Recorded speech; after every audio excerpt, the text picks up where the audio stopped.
সুপ্রিয় শ্রোতা বন্ধুরা, এতক্ষণ শুনলেন পাঁচমিশালি গানের অনুষ্ঠান সুরের ছোঁয়া। অনুষ্ঠান প্রচারিত হচ্ছে মধ্যম তরঙ্গ 228.31 মিটার ব্যান্ড 1314 কিলোহার্টজ এবং FM 100.8 মেগাহার্টজে। সুপ্রিয় শ্রোতা বন্ধুরা, এই পর্যায়ে শুনবেন স্থানীয় বাংলা সংবাদ। আসসালামু আলাইকুম। দুপুর 2:30 আজ মঙ্গলবার। বাংলাদেশ বেতার, কক্সবাজার। স্থানীয় খবরে স্বাগত জানাচ্ছি তাসনিম জাহান। পবিত্র ঈদ উল ফিতরের টানা 7 দিনের ছুটি শেষে আজ খুলেছে সরকারি অফিস, ব্যাংক ও বিমা ও অন্যান্য প্রতিষ্ঠান। আজ থেকে আগের নিয়মে অর্থাৎ সকাল 9টা থেকে বিকেল 5টা পর্যন্ত চলবে অফিস আদালত। ছুটি দীর্ঘ হওয়ায় সরকারি কর্মচারীদের বড় একটি অংশই আজ কর্মস্থলে পৌঁছেছেন। গত 21 মার্চ সারা দেশে যথাযথ ধর্মীয় ভাবগাম্ভীর্যের মধ্য দিয়ে উদযাপিত হয় মুসলিম উম্মাহর অন্যতম প্রধান উৎসব ঈদ উল ফিতর। ঈদ উপলক্ষে সরকার গত 17 থেকে 23 মার্চ পর্যন্ত টানা 7 দিনের ছুটি ঘোষণা করে। জ্বালানি সংকট বিবেচনায় রেখে কৃচ্ছ্রতা সাধনের উদ্দেশ্যে এবার 26 মার্চ মহান স্বাধীনতা ও জাতীয় দিবসে দেশব্যাপী কোনো আলোকসজ্জা করা হবে না বলে জানিয়েছেন স্বরাষ্ট্রমন্ত্রী সালাউদ্দিন আহমদ। তিনি গত 8 মার্চ বাংলাদেশ সচিবালয় স্বরাষ্ট্র মন্ত্রণালয়ের সম্মেলন কক্ষে মহান স্বাধীনতা ও জাতীয় দিবস উদযাপন উপলক্ষে প্রস্তুতিমূলক সভা শেষে এ কথা জানান। গত 8 মার্চ স্বরাষ্ট্র মন্ত্রণালয় প্রেস বিজ্ঞপ্তির মাধ্যমে এ তথ্য জানায়। পবিত্র ঈদ উল ফিতরের দীর্ঘ ছুটি ও মহান স্বাধীনতা দিবসের ছুটিতে কক্সবাজার এখন পর্যটকে মুখরিত। সমুদ্র সৈকত ছাড়াও জেলার অন্যান্য পর্যটন কেন্দ্রগুলোতে ভিড় করেছেন পর্যটকেরা।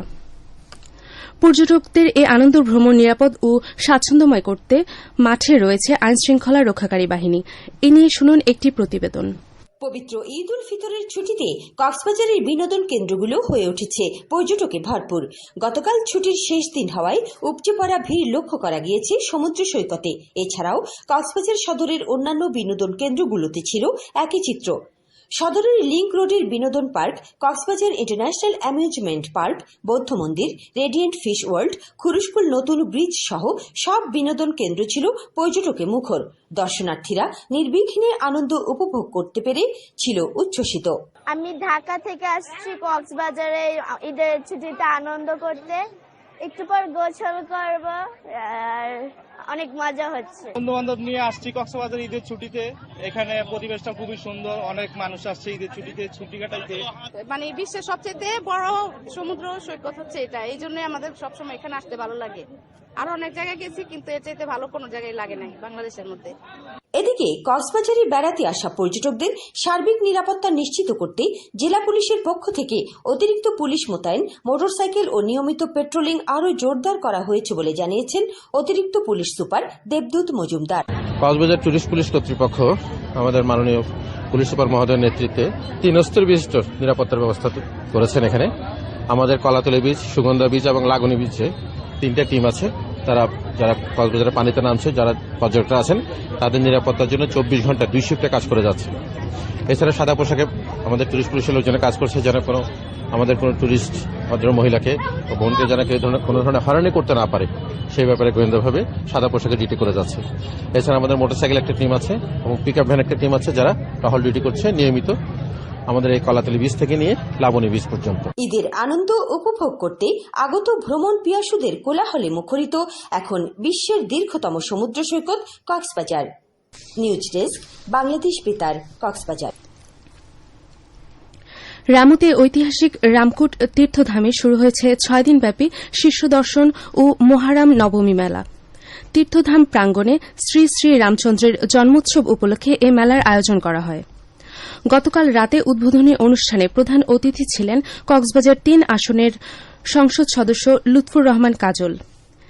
তিনি বলেন, সাম্প্রদায়িক সম্প্রীতির এ বাংলাদেশে যেকোনো মূল্যে পারস্পরিক সম্প্রীতি ধরে রাখতে হবে। অনুষ্ঠানে মেলা উদযাপন পরিষদের সভাপতি বিজয় ধরের সভাপতিত্বে চট্টগ্রাম বিশ্ববিদ্যালয়ের অধ্যাপক, হিন্দু ধর্মীয় কল্যাণ ট্রাস্টের ট্রাস্টি, চট্টগ্রাম কারা পরিদর্শক ও রাংকুট বনাশ্রম বৌদ্ধ বিহারের অধ্যক্ষ সহ অন্যান্যরা উপস্থিত ছিলেন। বিভিন্ন ধর্মীয় অনুষ্ঠান আয়োজন শেষে আগামী ২৮ মার্চ এ মেলা শেষ হবে। আগামীকাল দুপুর ১২টা পর্যন্ত ২৪ ঘণ্টার পূর্বাভাসে বলা হয়েছে আকাশ আংশিক মেঘলা সহ আবহাওয়া প্রধানত শুষ্ক থাকতে পারে। কক্সবাজার সমুদ্র বন্দরের জন্য কোনো সংকেত নেই। আগামী ২৪ ঘণ্টায় দিন ও রাতের তাপমাত্রা সামান্য বৃদ্ধি পেতে পারে। আজ সূর্যাস্ত হবে সন্ধ্যা ৬টা ৪ মিনিটে, আগামীকাল সূর্যোদয় হবে ভোর ৫টা ৫৩ মিনিটে। আজকের সর্বনিম্ন তাপমাত্রা ছিল ২০.৫ ডিগ্রি সেলসিয়াস এবং সর্বোচ্চ তাপমাত্রা ছিল ৩১.৫ ডিগ্রি সেলসিয়াস। এখন জানিয়ে দিচ্ছি বাকখালী নদীর মোহনা ও সংলগ্ন এলাকার সামুদ্রিক জোয়ার ভাটার সময়সূচি। আজ ভাটা শুরু হয়েছে ২টা ৮ মিনিটে, চলবে রাত ৮টা ১৪ মিনিট পর্যন্ত। জোয়ার হবে রাত ৮টা ১৪ মিনিটে, চলবে রাত ২টা ৩০ মিনিট পর্যন্ত। পুনরায় ভাটা শুরু হবে রাত ২টা ৩০ মিনিটে, চলবে আগামীকাল সকাল ৮টা ৫৫ মিনিট পর্যন্ত। পর্যটন নগরী কক্সবাজারে আগত ভ্রমণ পিয়াসুদের সাগরের পানিতে নামার পূর্বে সাবধানতা অবলম্বন করার জন্য অনুরোধ করা হচ্ছে। যারা সাঁতারে দক্ষ নন তাদের পানিতে বেশি দূর যাওয়া উচিত নয়। ভাটার সময় স্রোতার সাগরমুখী টান প্রবল হওয়ায় সাগরের গভীরে ভেসে যাওয়া এমনকি প্রাণহানির আশঙ্কা থাকে। সেই সাথে পর্যটকদের স্বাস্থ্যবিধি মেনে চলার পরামর্শ দেওয়া হচ্ছে। খবর শেষ হল। আমাদের পরবর্তী খবর প্রচারিত হবে আজ বিকেল ৪টা বেজে ৩০ মিনিটে ইংরেজিতে।